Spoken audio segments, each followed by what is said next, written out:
Hey folks, looking for a great shrub for the yard, sun or shade? Why not Podocarpus? Podocarpus is a great shrub, cold hardy to our zone, grows slow. You can grow it in sun or shade. Make sure you don't push it with too much fertilizer. It is a slow grower and the metabolism isn't going to take it. But it's a great shrub. It gets thick and lush, doesn't really have any disease or insect woes that might kill the plant. Of course, Podocarpuses are from Asia.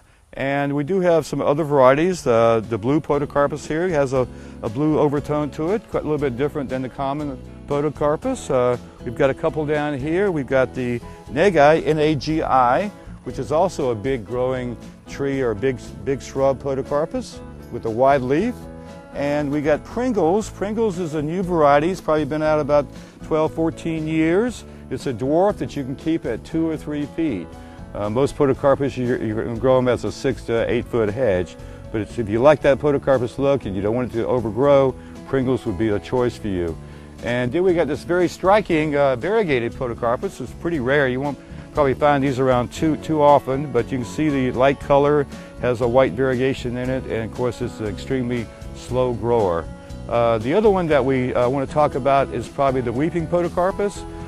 That's a very elegant looking plant. It is a little cold sensitive and probably only suitable for the warmer areas of Central Florida. Thanks folks, Jim Hunter with your short and sweet tip of the day.